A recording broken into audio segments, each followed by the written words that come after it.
নমস্কার, good evening সবাইকে। আর তার সাথে সাথে হ্যাপি ইন্টারন্যাশনাল ওমেন্স ডে। তো আজকে ইন্টারন্যাশনাল ওমেন্স ডে, তো আমি ওমেন্স ডে নিয়ে কিছু আমি কথায় যাব না, সেই সব সংক্রান্ত কোনো রকম স্পিচ আমি দেবো না।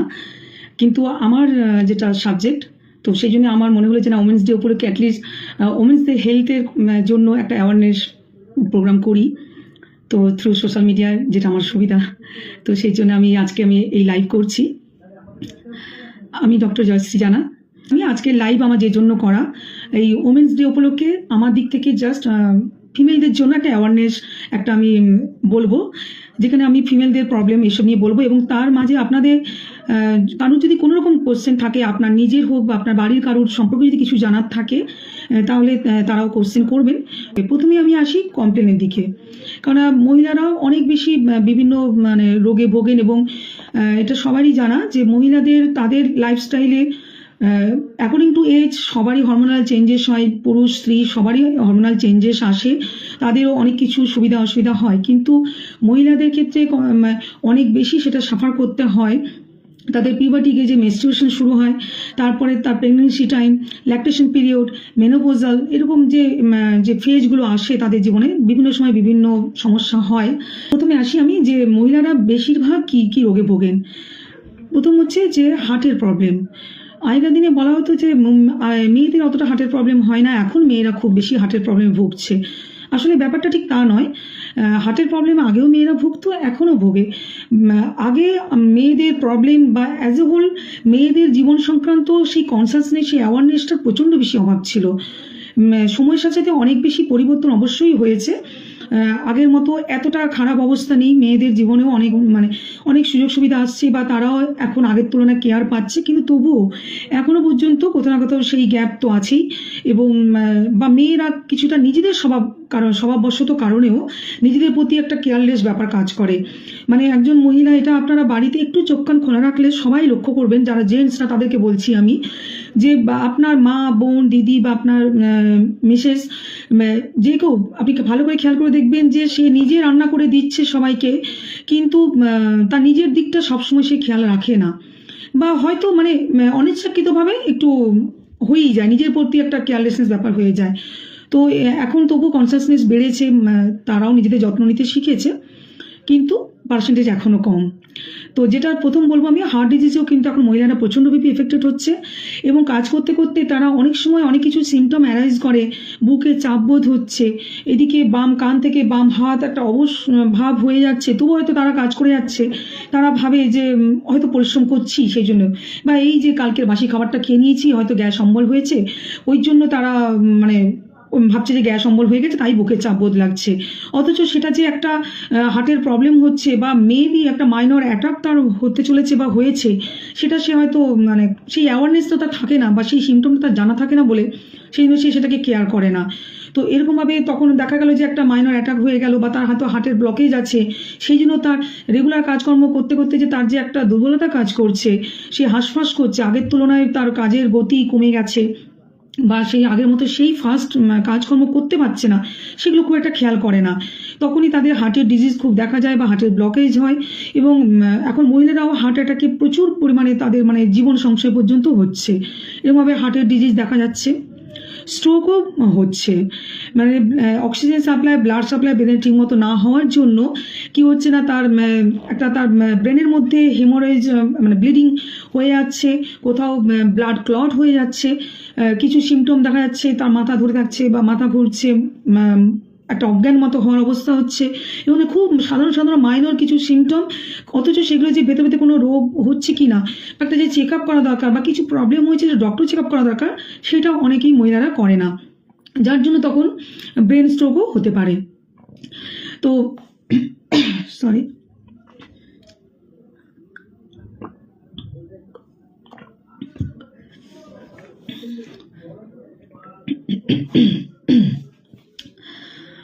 এরপরে ডায়াবেটিসও মহিলাদের প্রচণ্ডভাবে দেখা যাচ্ছে।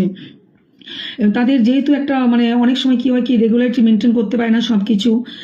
তাছাড়াও যারা ঘরে থাকে তারাও নানা রকমভাবে একটা টেনশন, স্ট্রেস নিয়ে ফেলে।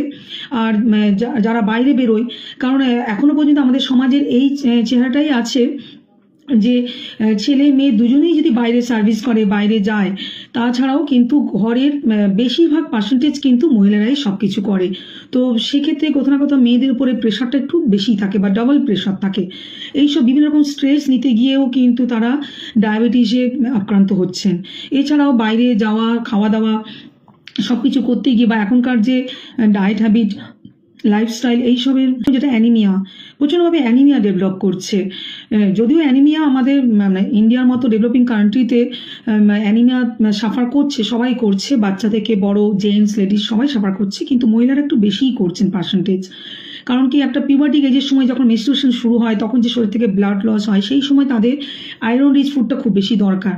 অনেক ক্ষেত্রে কী হয় না, মহিলাদের বা মেয়েদের সেই ব্যাপারটা খুব একটা কেয়ার করা হয় না, যার জন্য তখন তার অ্যানিমিক একটা অবস্থা হয়, বা মেনস্ট্রুয়াল ইরেগুলারিটিস কিছু হলো, বা প্রেগনেন্সি টাইমে বা আফটার মেনোপজও অনেক সময় অনেক কিছু প্রবলেম অ্যারাইজ করছে বা অ্যানিমিয়া ডেভেলপ করছে, বা বিফোর মেনোপজ, প্রি মেনোপোজাল টাইমেও কিন্তু অনেকের ক্ষেত্রে হিউজ ব্লিডিং হয়, তখনও অ্যানিমিয়া প্রচণ্ডভাবে ডেভেলপ করে।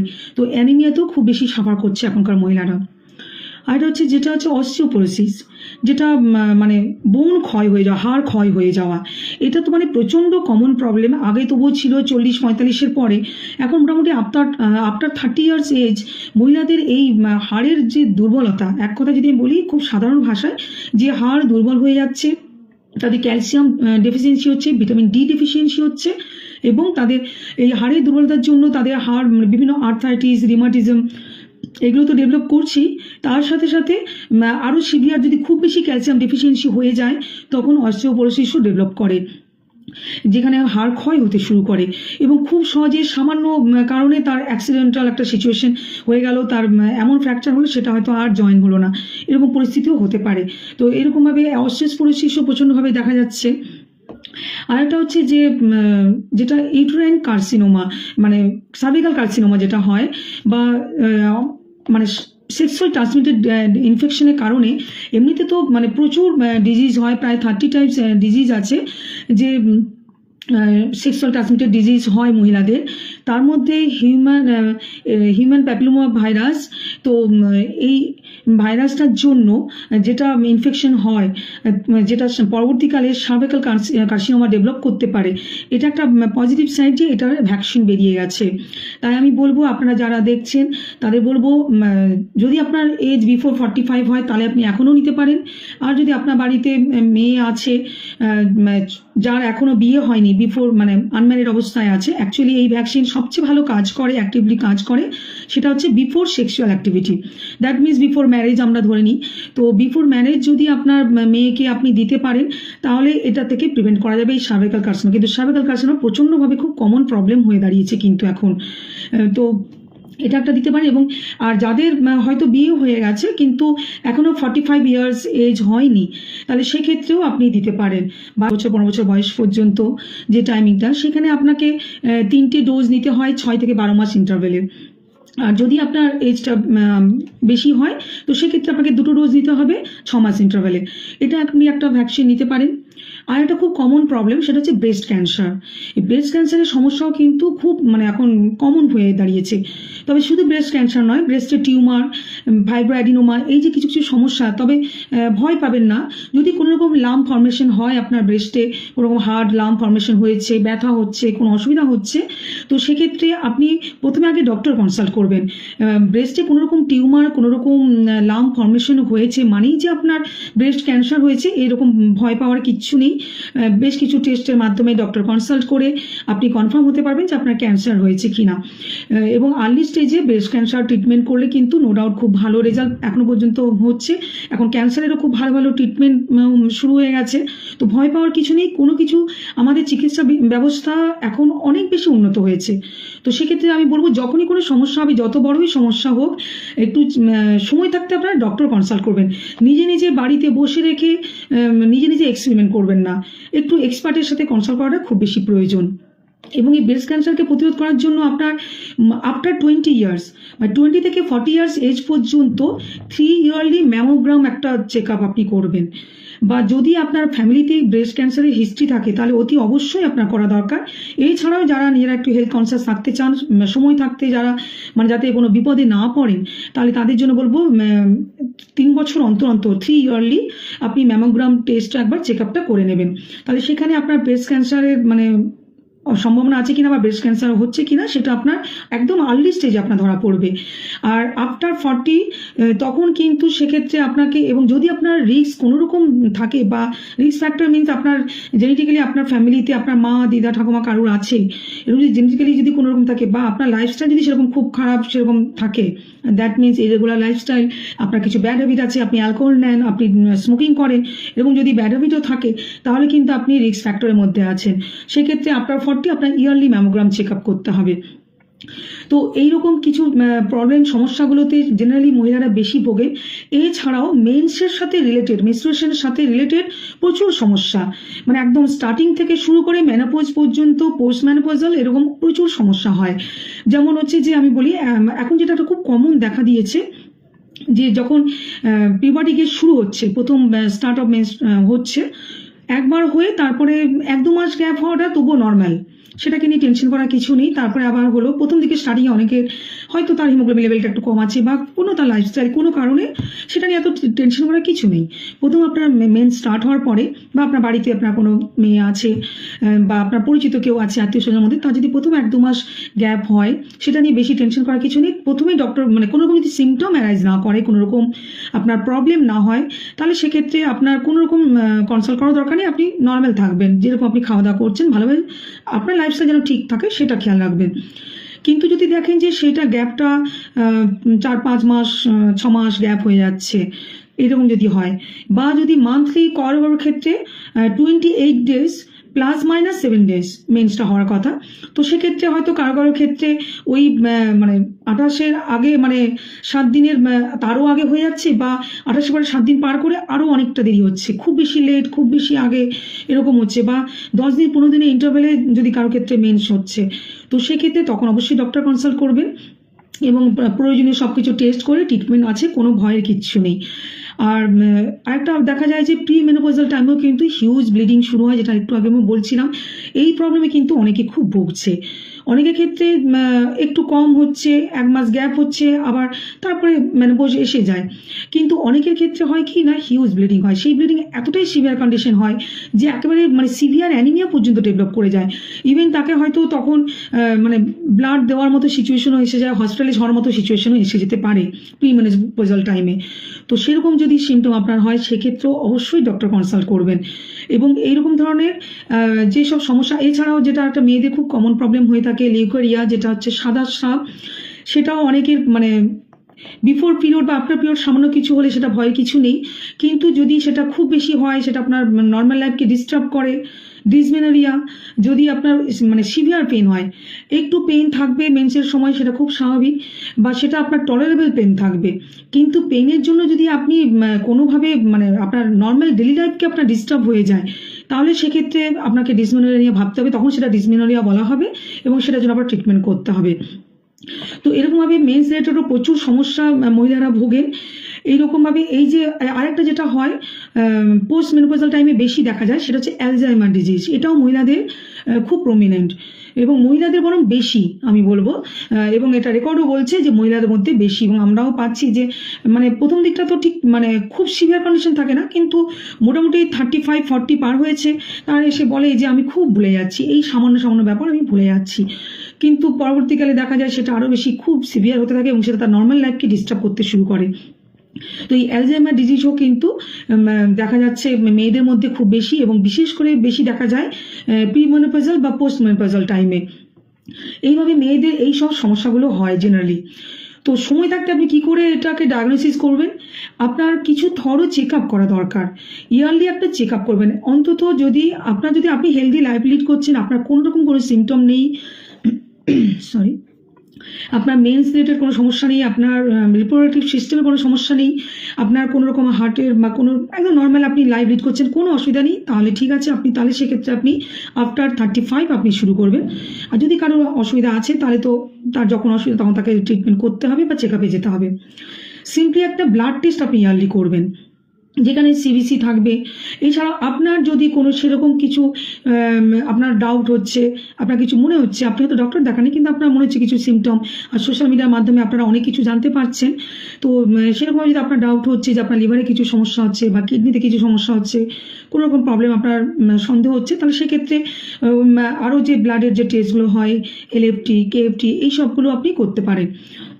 জেনারেলি একটা সিবিসি মানে সিবিসি করলেও কিন্তু আপনি যেটা কমপ্লিট ব্লাড কাউন্ট, সেটা করলেও আপনি একটা আপনার ব্লাডের কিছু এই যে সিবিসির মধ্যে যে আপনার হিমোগ্লোবিন, আরবিসি, ডাব্লিউবিসি, এগুলো সব যে ডিটেল জানা যায়, তো কোনোটা কতটা বাড়লে কি হচ্ছে, কমলে কি হচ্ছে, এই সবগুলো সব ডিটেলে আপনি জানতে পারবেন। তাই এই সিবিসি ব্লাড টেস্ট একটা করতে পারেন।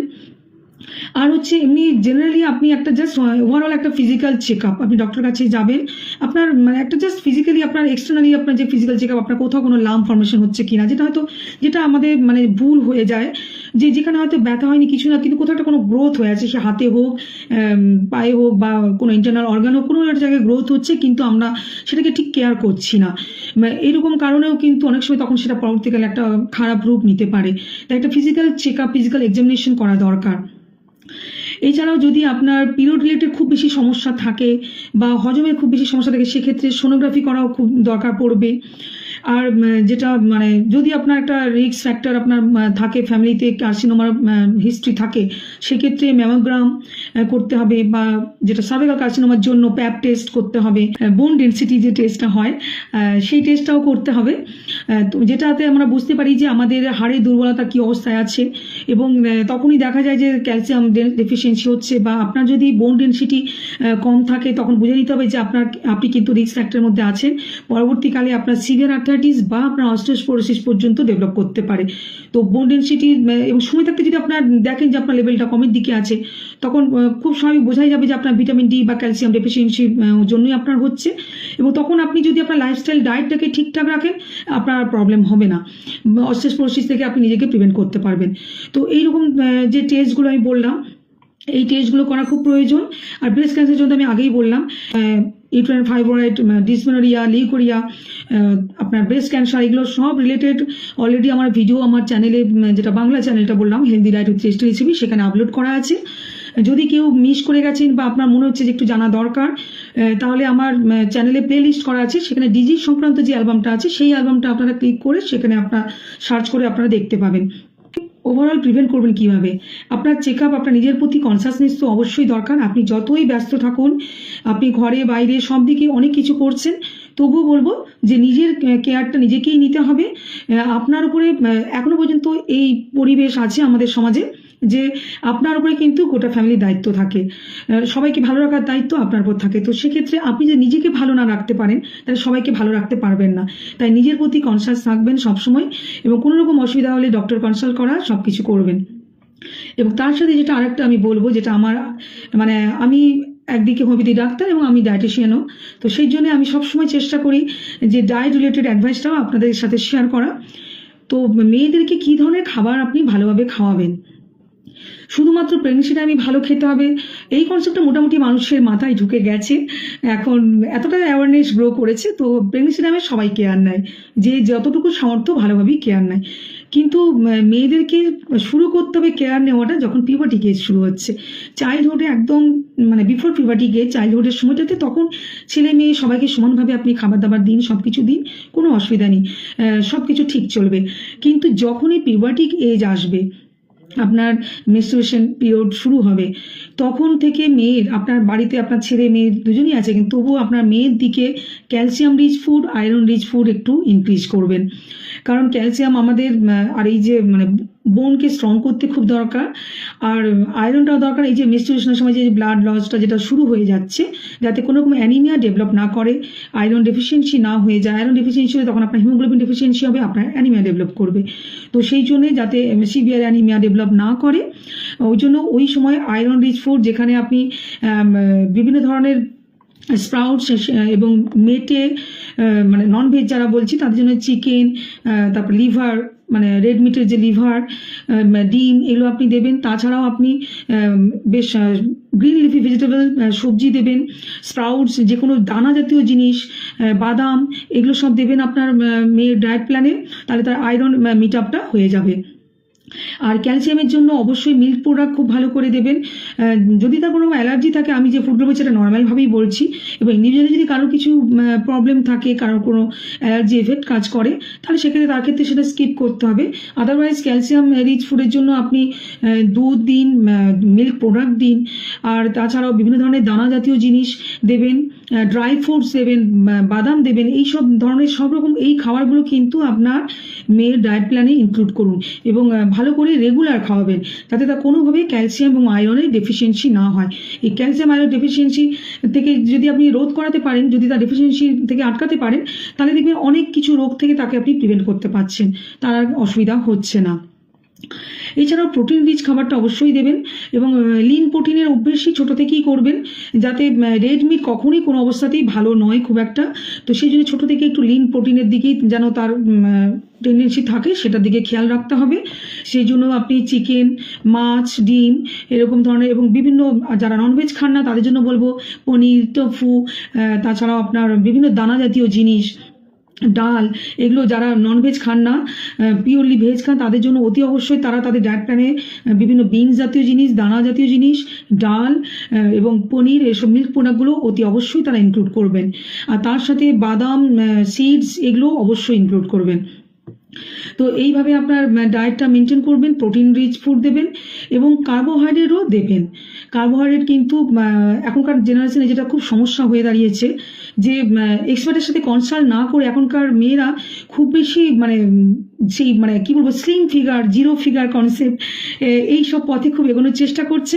তারা মনে করে যে ভাত খেলে বোধহয়, ভাত রুটি খেলেই বোধহয় আমি মোটা হয়ে যাব, বা কার্বোহাইড্রেটকে টোটালি অফ করব।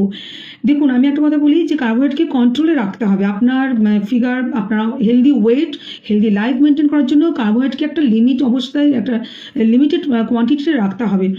আপনার যদি হেলদি ওয়েট আছে, আপনার নর্মাল ওয়েট আছে, আপনার কোনো শরীরের সমস্যা নেই, তাহলে যে ভলিউমটা আপনি খাচ্ছেন সেটাকে আর কমানোর কোনো প্রয়োজন নেই, সেটা আপনার জন্য একদম ঠিক পরিমাণ।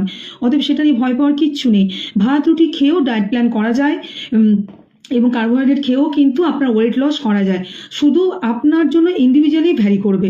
এটা আমি সবসময় যে কোনো ক্ষেত্রে, এবং আমার সব পেশেন্টদেরকে আমি এটাই বলি যে ডায়েট প্ল্যান ইন্ডিভিজুয়ালি ভ্যারি করবে। আপনার লাইফস্টাইল, আপনার ফুড হ্যাবিট সবার সঙ্গে ম্যাচ করবে না, আপনার চয়েস সব কিছুই অন্যরকম হবে।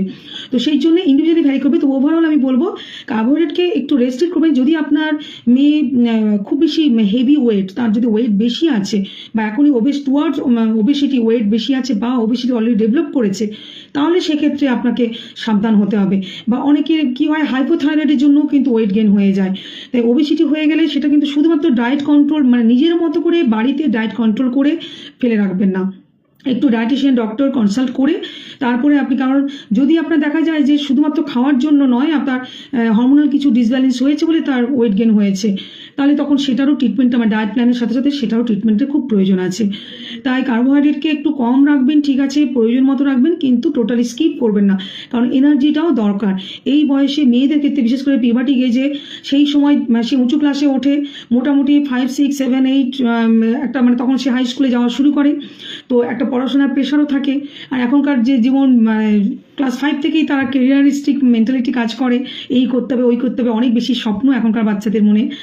তো সেই সবের কারণে তাদের একটা আলাদা স্ট্রেস কাজ করে, তার সঙ্গে রিপোর্টেড যে চেঞ্জেসগুলো আসে, মেনস্ট্রুয়েশন শুরু হয়, সেটারও একটা আলাদা ধকল আছে। তো এনার্জিটা আপনার দরকার, আপনার ইন্টারনালিও আপনার সব কিছুর সাথে ফাইট করতে, আপনার, এবং তাছাড়া আপনার যে পরিবেশ পরিস্থিতি সব কিছুর সাথে ফাইট করার জন্য এনার্জিটা দরকার। তো সেই জন্য কার্বোহাইড্রেটটাও আপনার ডায়েট প্ল্যানে রাখবেন। ফ্যাটটাকে ওই সময় থেকে একটু রেস্ট্রিক্ট করতে শুরু করবেন। বিফোর পিউবার্টি এজ ফ্যাট আমি রেস্ট্রিক্ট করতে বলি না, যদি কারো কোনো অসুবিধা না থাকে, কিন্তু পিউবার্টি এজ থেকে আমি বলবো ফ্যাটটাকে একটু রেস্ট্রিক্ট করবেন। তখন থেকেই ফ্যাটটাকে একটু কম খাওয়ার চেষ্টা করবেন, এবং আনহেলদি ফ্যাটগুলোকে প্লিজ অ্যাভয়েড করুন। আনহেলদি ফ্যাট মিনস বেশি ফ্রাইড জিনিস খাওয়া, বা বাইরে ইচ্ছে করে ভালো বাইরে খেতে, ঠিক আছে, সেটা, বা বন্ধুরা মিলে একসাথে আড্ডা দিচ্ছেন, খাচ্ছেন, ঠিক আছে, কিন্তু সেটা মান্থলি 1 টাইম। রেগুলার ইচ্ছে করছে সেটা বাড়িতেই, সেটা মাকে এসে আবদার করুন, বা বাড়িতে আপনি নিজে বানিয়ে খান। হেলদি উপায়ে অনেক কিছু ভালো ভালো স্ন্যাক্স আইটেম করা যায়, অনেক ডিলিশিয়াস প্রিপারেশন করা যায়। শুধু মাথাটাকে বা মাইন্ডটাকে সেট করতে হবে যে আমাকে হেলদি থাকতে হবে। নিজের মাইন্ডটাকে যদি আপনি ঠিকমতো সেট করতে পারেন, নিজের মন থেকে আপনি যদি স্থির হতে পারেন যে না আমি ভালো খাওয়া দাওয়া করবো, ভালোভাবে জীবনটা কাটাবো, তাহলে আপনি ওই আনহেলদি ফ্যাটগুলোকে অ্যাভয়েড করবেন। হেলদি ফ্যাট অপশন, হেলদি সেগুলো হচ্ছে কি, যে আপনি সিডস, নাটস এগুলো আপনি ডায়েট প্ল্যানে বেশি করে খান। এগুলোর মধ্যে প্রচুর পরিমাণে হেলদি ফ্যাট থাকে, প্রোটিন রিচ থাকে, ফাইবার রিচ থাকে, যেগুলো এবং আপনার অ্যাজ এ হোল আপনার শরীরের জন্য খুব ভালো হবে, ইমিউন বুস্টিংয়ের জন্য খুব ভালো হবে। আর তেলের পরিমাণটা একটু কমাবেন। যে কোনো তেল, অনেকের খুব ভুল ধারণা থাকে আমি সর্ষে তেল খাই না, রিফাইন তেল খাই, তাহলে অসুবিধা কিছু নেই, এটা নিজে নিজেই ভেবে নেয় অনেকে। কিন্তু অ্যাজ এ ডায়েটিশিয়ান আমি বলবো যে যে কোনো তেলই কিন্তু পরিমাণে যখনই আপনি বেশি খাবেন সেটা আপনার ক্ষতি করবে। এবং রিফাইন তেল মানে একদম রিফাইন তেলটা সেটা বরং বেশি খারাপ। তার থেকে বেটার অপশন হচ্ছে আপনার সর্ষের তেল, সানফ্লাওয়ার অয়েল, এগুলো বেটার অপশন। তো এইভাবে আপনি তেলটাকে আপনি কন্ট্রোল করবেন। আর প্রসেসড চিজ, প্রসেসড বাটার এইগুলো আপনি কন্ট্রোল করবেন একটু। খাবেন, আপনি এখন গ্রোয়িং এজে আছেন, যারা পিউবার্টি এজে তারা খাবে, কিন্তু একটু লিমিট রেখে, যেন তার অন্যান্য কোনো প্রবলেম না হয়। এবার ফ্যাটটাকে একটু রেস্ট্রিক্ট করবেন। ফাইবার রিচ ফুড বেশি করে খাবেন। এবার ফাইবার রিচ খাওয়ার জন্য দরকার প্রচুর পরিমাণে ভেজিটেবল অ্যান্ড ফ্রুটস। যেটা এখনকার জেনারেশনের সবচেয়ে বেশি সমস্যা যেটা হয়েছে, যে মোটামুটি এখন নিউক্লিয়ার ফ্যামিলি, সিঙ্গেল চাইল্ড, এইটার জন্য মায়েরাও একটু ফাঁকিবাজি করে ফেলে। আমি অবশ্যই বলবো যে বাচ্চা খেতে চাইছে না, বা যেটা খাচ্ছে সেটাই তাকে রোজ, বাচ্চা চিকেন পছন্দ করে রোজ তাকে চিকেন খাইয়ে দিচ্ছে। আর দরকার নেই, ও মানে খেয়ে তো নিচ্ছে, তাকে যে পরিমাণটা দিচ্ছি ভাতটা তো খেয়ে নিচ্ছে, তাহলে সে কি পাচ্ছে, ভাত পাচ্ছে আর চিকেন পাচ্ছে। তো সেক্ষেত্রে ফাইবারটা কিন্তু তার ঘাটতি থেকে যাচ্ছে। এবং ভেজিটেবল অ্যান্ড ফ্রুটসের প্রচুর পরিমাণে থাকে ফাইবার, ভিটামিনস, অ্যান্টিঅক্সিডেন্টস, মিনারেলস। তো এগুলোর কিন্তু ঘাটতি হয়ে যাবে। এইগুলোর মানে ভেজিটেবল অ্যান্ড ফ্রুটসে যে পরিমাণ থাকে সেটা কিন্তু আপনি চিকেন ভাতের মধ্যে সেই মিট আপটা হবে না, থাকবে ওটাতে খুব কম পরিমাণ থাকবে। চিকেন আর ভাতের মধ্যে মাধ্যমে আপনার প্রোটিন, ফ্যাট, কার্বোহাইড্রেটটা মিট আপ হবে। কিন্তু এই জিনিসগুলো ম্যাক্রোনিউট্রিয়েন্টস যেগুলো আমাদের দরকার পড়ে, বিভিন্ন মিনারেলসগুলো দরকার পড়ে, সেগুলো কিন্তু মিট আপ হবে না। তখন ওইগুলো ডেফিসিয়েন্সির কারণে আপনার অনেক কিছু সমস্যা ডেভেলপ করতে পারে। তাই ছোট থেকেই আপনি চেষ্টা করবেন ভালো করে ফল, সবজি আপনার সন্তানের ডায়েট প্ল্যানে ইনক্লুড করা, এবং বেশি করে যেন খায়। আর এমনিতে আমি একটু আগে বললাম ক্যালসিয়ামও কিন্তু গ্রিন লিফি ভেজিটেবলেও কিন্তু ক্যালসিয়াম প্রচুর পরিমাণে থাকে। তো সেই ক্ষেত্রে গ্রিন লিফি ভেজিটেবল বা লিফি ভেজিটেবলগুলো যদি না ভালো করে খায়, সেক্ষেত্রে আপনার ক্যালসিয়াম ডেফিসিয়েন্সি হবে। আর ফ্রুটস, যে কোনো ফ্রুটসে কিন্তু ভিটামিন সিটা একটু ভালো পরিমাণ থাকে। এছাড়াও আপনার ভিটামিন সি রিচ ফুডও আপনার ডায়েট প্ল্যানে একটু বেশি করে রাখতে হবে। তার কারণ ভিটামিন সি রিচ ফুডগুলোতে ক্যালসিয়ামের পরিমাণটাও একটু বেশি থাকে। এবং আপনার ভিটামিন সি আপনার যে ডায়েট প্ল্যানে থাকে, তাহলে ধরুন আপনি আয়রনটা তো খাচ্ছেন, কিন্তু সেটাকে অ্যাবজর্ব করার জন্য ভিটামিন সি এর প্রয়োজন। আপনি যতক্ষণ না ভিটামিন সি আপনার ঠিক মতো খাচ্ছেন, তখন কিন্তু আপনার আয়রনটা সেইভাবে অ্যাবজর্ব হবে না, ফলে তার যে নিউট্রিটিভ ভ্যালুটা আপনার শরীর কিন্তু পাবে না একেবারেই। তো সেই জন্যে আপনার যেরকম আয়রন, ক্যালসিয়াম রিচ ফুড খেতে হবে, সেই রকম আপনাকে ভিটামিন সি রিচ ফুডও খেতে হবে। আপনার বিভিন্ন বেল পেপার, যেগুলো yellow bell pepper, red bell pepper, broccoli, এগুলোর মধ্যেও প্রচুর পরিমাণে আপনার থাকে, ভিটামিন সি থাকে। এছাড়াও বিভিন্ন ধরনের ফল, আর বিশেষ করে বিভিন্ন ধরনের সাইট্রাস ফ্রুটে তো মানে ভিটামিন সি অনেক বেশি পরিমাণে থাকে। আমলকি, যে কোনো ধরনের লেবু, কমলা লেবু, মৌসুম্বি লেবু, পাতি লেবু, যে কোনো ধরনের লেবু, এগুলো সব আপনার ডায়েট প্ল্যানে রাখবেন, কারণ ভিটামিন সিটা বেশি পরিমাণে খাওয়া খুব প্রয়োজন।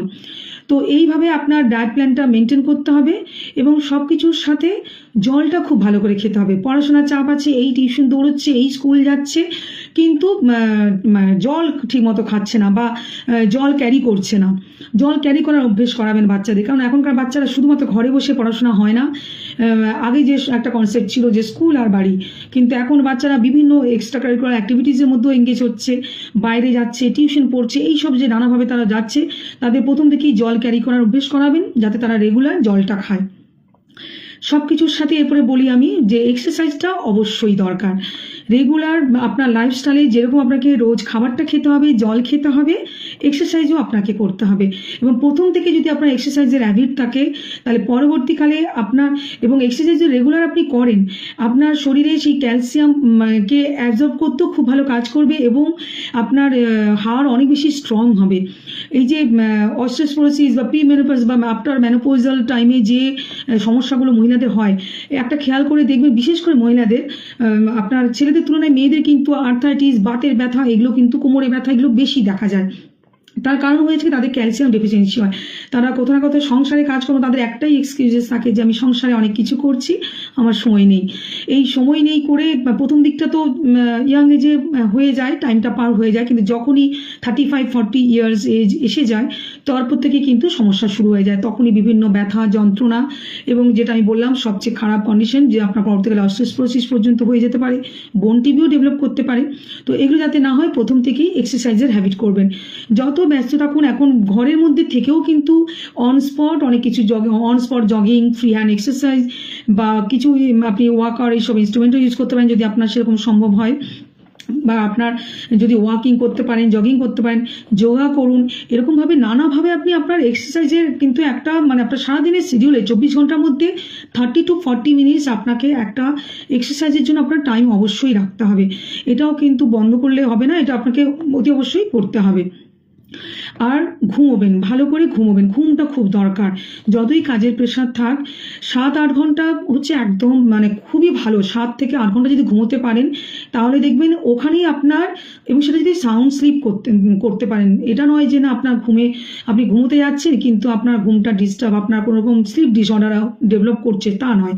যদি আপনি সাউন্ড স্লিপ করতে পারেন বা ভালো করে ঘুমোতে পারেন 7 থেকে 8 ঘন্টা, তাহলে দেখবেন আপনার কোনো রোগ হবেই না।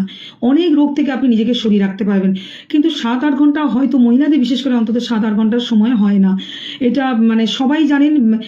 এবং সেক্ষেত্রে আমি বলবো অন্তত কম করে 6 ঘন্টা ঘুমটা অতি অবশ্যই দরকার। সেই ঘুমটা আপনারা চেষ্টা করবেন, হাজার কাজের মাধ্যমে হাজার পরিশ্রমের মধ্যেও 6 ঘন্টা ঘুমটা দেওয়ার চেষ্টা করবেন।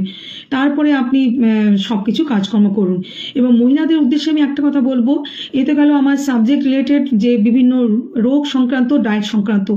তাছাড়াও as a human being, as a ladies, আমি একটা কথা মহিলাদের উদ্দেশ্যে একটা কথাই বলবো, সবাই নিজেকে ভালো রাখুন এবং খুশিতে থাকুন, মনটাকেও ভালো রাখার চেষ্টা করুন। কারণ সুস্থ থাকার জন্য শুধুমাত্র ফিজিক্যালি ভালো থাকলে হয় না, মনটাকেও ভালো রাখতে হয়। এবং যতই কাজের প্রেশার থাক, নিজের রিক্রিয়েশনের জন্য, নিজের এন্টারটেনমেন্টের জন্য একটা সময় আপনি রাখবেন। সেই টাইমটা হোক 5 থেকে 10 মিনিটই হোক, বা সময় থাকলে তো আরও বেশি সময় আপনি দিলেন, এই সময়টা আপনি রাখবেন। এবং সেই সময়টা আপনি যেভাবে ইচ্ছে আপনি ইউটিলাইজ করুন। আপনার যেটা পছন্দের জায়গা, আপনি পড়তে ভালোবাসেন, গান করুন, গান শুনুন, ডান্স করুন, বা আপনার কোনো কিছু আপনার স্পোর্টস কিছু পছন্দ আছে, আপনার একটু কিছু খেলাধুলা ভালো লাগে, আপনি সেটা খেলাধুলা করুন। নানাভাবে আপনি নিজেকে একটু নিজের রিক্রিয়েশনটা অবশ্যই বজায় রাখবেন। সবার কথা ভাবতে গিয়ে নিজের শান্তি, নিজের আনন্দটাকেও বজায় রাখবেন।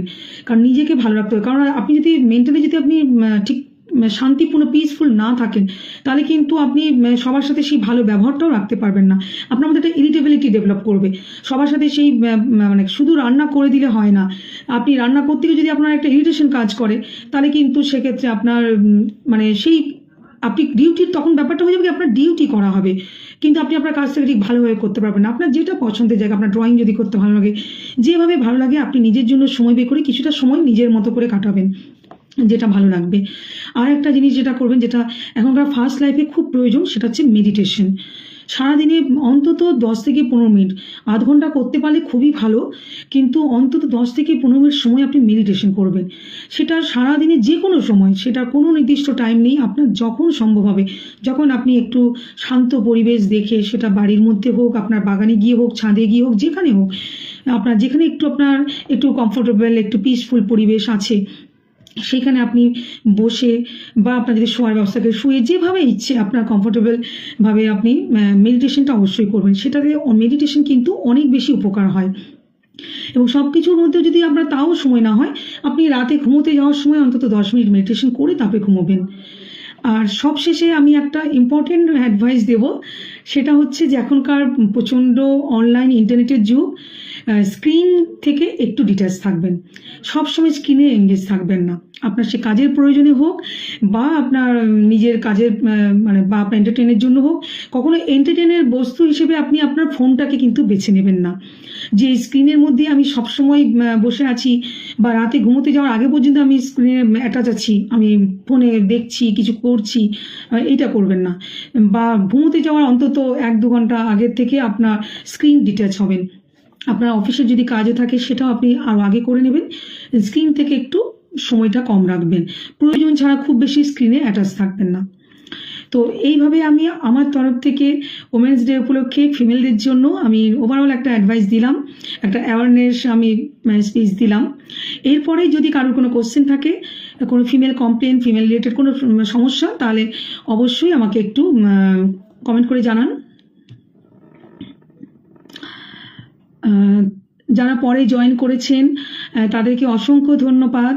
সমীর সিংহ, শ্যাম ঠাকুর, সুলভ বদিয়া, বিলাসী সোরেন, অলোক ঘোষ, সবাইকে থ্যাঙ্কস যে জয়েন করেছেন।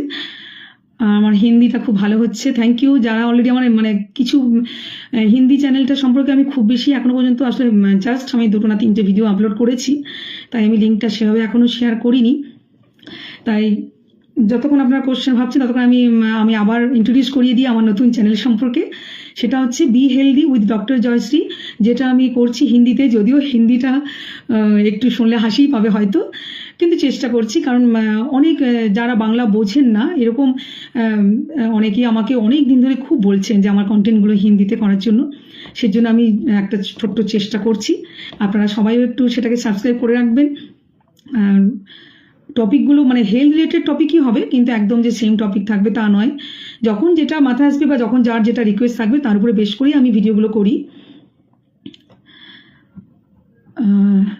পিউ, থ্যাঙ্কস, ভালো লেগেছে। এরপর আমি কোশ্চেনের জন্য কিছুক্ষণ টাইম দেবো। আপনারা যার যদি কোনো রকম কোনো সমস্যা থাকে বা যারা আমার হিন্দিটা অলরেডি দেখেছেন তারা ভালো হচ্ছে বলছেন, থ্যাংক ইউ। আপনাদের এই ইন্সপিরেশনের জন্যই আমার নিশ্চয়ই আমি ওটা আরো ভালো হবে।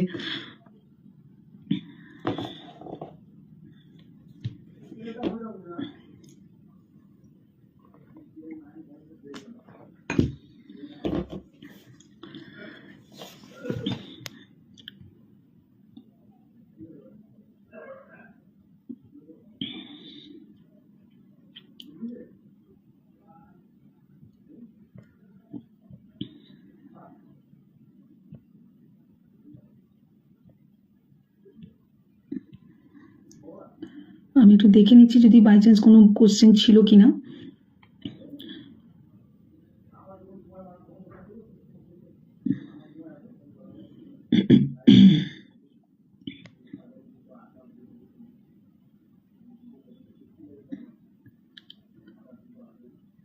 কারো কিছু কোশ্চেন থাকলে অবশ্যই কোশ্চেন করুন।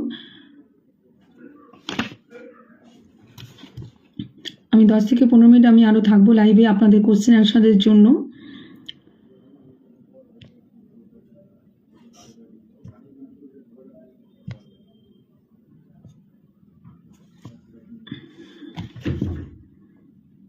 আচ্ছা, পিউ আগেই কোশ্চেন করেছিল, কিন্তু যাক আমার বলার মধ্যে সে অ্যান্সার পেয়ে গেছে। Thank you, thank you. আমার জন্য আপনি অবশ্যই নিজের কেয়ার তো আমাকে নিতেই হবে। আমি যদি নিজের কেয়ার না নিই তাহলে আপনাদের সবাইকে ভালো রাখবো কি করে? সেটা আমি অবশ্যই তো করবো, এবং আমি করিও সেটা।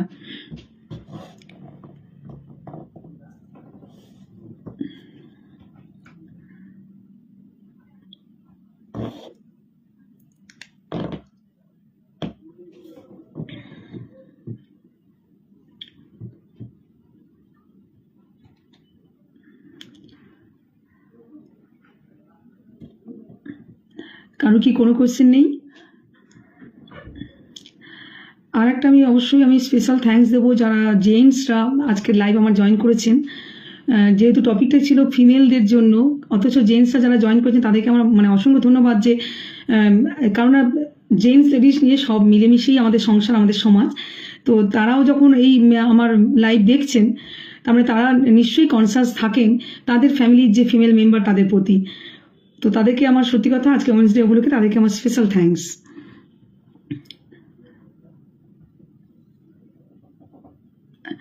হেয়ার লসের বিভিন্ন কারণ থাকতে পারে, সবসময় যে ম্যানোপজের সঙ্গে রিলেটেড তা নাও হতে পারে। যদি আপনার হেয়ার লস ম্যানোপজাল টাইমে হয়েছে তাহলে হতে পারে ম্যানোপজের কারণেও, কিন্তু কারণ সেই সময় আমাদের অনেক ম্যানোপজাল টাইমে আমাদের ইস্ট্রোজেন লেভেল কমে যায়, তো হরমোনাল একটু ডিসব্যালেন্স হয়, তো সেই জন্য হেয়ার লস হতেও পারে। কিন্তু যদি হেয়ার লস আরও আগের থেকে আপনার আছে তাহলে সেটা সেটা আপনার অন্য কোনো কারণ। হেয়ার লস রিলেটেডও আমার ভিডিও করা আছে, যদি কোনোভাবে স্কিপ করে গেছেন দেখে নিতে পারবেন। তো সেখানে আপনি আরও ডিটেলে জানতে পারবেন যে হেয়ার লস আর কি কি কারণে হতে পারে, বা কীরকম ধরনের ডায়েট প্ল্যান, কীভাবে খাবার দাবার খেলে আপনার হেয়ার লস হবে না। আচ্ছা, আপনাদের সব কিছু আমি পজিটিভ অ্যাডভাইস, পজিটিভ সব এগুলো বলেছি, আমি একটা জিনিস আমি স্কিপ করে গেছি, সেটা হচ্ছে যে কি কি অ্যাভয়েড করা উচিত, যেটা ওভারঅল সবার জন্যই একই, হেলদি লাইফস্টাইলের জন্য। সেটা তবুও আরেকবার একটু রিমাইন্ড করিয়ে দিই, কারণ যতই এইটা সবাই জানেও, মোটামুটি সবাই 99% মানুষ জানে যে এগুলো ঠিক নয়, কিন্তু তবুও ভুল করে।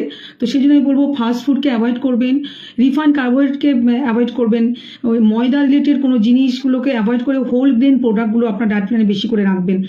মহিলাদের জন্য বা আপনার বাড়িতে যদি আপনার ছোট মেয়ে থাকে তাদেরকেও এই গাইডটা করবেন, কারণ মহিলাদের শরীরটা আরও বেশি ভালো রাখার দরকার। তার কারণ তাকে একটা মানে এটা একটা আমাদের ভগবানের সৃষ্টি, যে যতই আমরা সমান সমান সব কিছু যতই আমরা চেষ্টা করি, কিন্তু একটা ক্ষমতা মানে আমাদের সেই স্পিরিচুয়াল পাওয়ার বলুন, গড বলুন, বা সায়েন্টিফিক্যালি যাই বলুন, যে একটা পাওয়ার কিন্তু মহিলাদেরই আছে, সেটা হচ্ছে সন্তান ধারণ ক্ষমতা।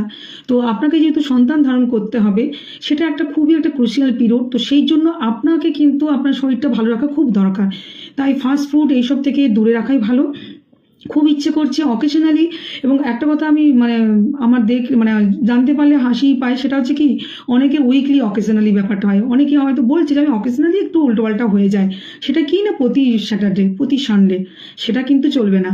হেলদি ডায়েট প্ল্যান মেনটেন করতে গেলে মাসে একবার আমি অ্যালাউ করতে পারি যে আপনি ঠিক আছে মাসে একবার আপনি ফাস্টফুড খান, বা আপনি বছরে 2 থেকে কতগুলো আপনার বিয়েবাড়ি অকেশন আসবে সেটা আপনি তখন করুন, বিয়েবাড়ি অ্যাটেন্ড করুন, ঠিক আছে সেটা। এবং সেই ক্ষেত্রে আমি বলেছি সবসময়, এর আগেও আমি অলরেডি বলেছি, বা আমার ইন্ডিভিজুয়ালি পেশেন্টদের আমি বলি যে সাপোজ আপনার ইভিনিংয়ে কোনো আপনার ইনভিটেশন আছে, সেক্ষেত্রে পার ডে ক্যালোরিটা আপনার সবসময় মাথায় রাখতে হবে। যখনই দেখবেন যে আপনার একটা হাই ক্যালোরি কিছু ব্যাপার আছে, বা খাবার আপনি বানিয়েছেন একটু শখ করে খাবেন, তখন অন্যান্য দিক থেকে ক্যালোরিটা কমিয়ে রাখবেন। আপনার সেইভাবে আপনার সেই দিনের ডায়েটটা, মেনুটা আপনাকে চেঞ্জ করে নিতে হবে। এবং আপনি যদি কারো কনসাল্টে আছেন তাহলে অবশ্যই তার সাথে কনসাল্ট করে নেবেন। এইভাবে আপনাকে হেলদি ডায়েট প্ল্যান মেনটেন করতে হবে। আর এখন মেয়েরাও অনেক কিছু কোনো দিকেই পিছিয়ে নেই, অতএব তারাও অ্যালকোহল নিচ্ছে, স্মোকিং করছে, তো সেগুলো থেকেও কিন্তু বিরত রাখতে হবে, কারণ এই সবের কারণে কিন্তু ইনফার্টিলিটির রেট অনেক বেশি বেড়ে গেছে এখনকার মহিলাদের। যারা স্মোকিং করে, অ্যালকোহল নেয়, তাদের মধ্যে প্রচণ্ডভাবে বন্ধ্যাত্ব দেখা যাচ্ছে। তাই যাতে আপনার বন্ধ্যাত্ব ডেভেলপ না করে, ইনফার্টিলিটি ডেভেলপ না করে, তাই এই সব অ্যাডিকশনগুলো থেকে দূরে রাখুন। যদিও এগুলো কারোর জন্যই ভালো নয়, কিন্তু আজকে যেহেতু আমি মহিলাদের জন্য বলছি, তাই তাদেরকে আমি স্পেশালি আবার রিকোয়েস্ট করবো যে যদি আপনার কোনোভাবে খারাপ সঙ্গ পড়ে হোক বা শখে হোক আপনার শুরু করা হয়েছে, সেগুলোকেও অ্যাভয়েড করবেন। খাওয়াটা বন্ধ করার পেছনে সবচেয়ে বড় কারণ এটাই যে ওরা যেভাবে প্রসেস, ঠিক একই ধরুন আপনার একটা চপ ভাজছেন, আপনি একটা চপ খেলেন, আপনার বাইরে একটা চপ খেয়ে আপনার যে রিয়াকশন হবে, আপনার বাড়িতে ফ্রেশ তেলে ভেজে কিন্তু সেটা হবে না। বাড়িতে যখন আপনি খাবেন একটা ফ্রেশ তেলে আপনি ভেজে খাবেন, আর যখন বাইরে থেকে আপনি খাবেন হয়ে গেছিল, আর বাইরে যখন খাবেন সেই যে পোড়া তেলে একটা এবং খুব হাই হিটে তার একটা কার্বন ফর্মেশন হয়ে যায়, কার্বন মনোক্সাইড ফর্মেশন হয়ে যায়, ওগুলো কিন্তু প্রচণ্ডভাবে আপনার শরীরে এফেক্ট করবে। এই গরমের জন্য আপনি যাতে ডিহাইড্রেশন না হয় তার জন্য, হাইড্রেটেড করার জন্য অনেক ভালো ভালো অপশন আছে।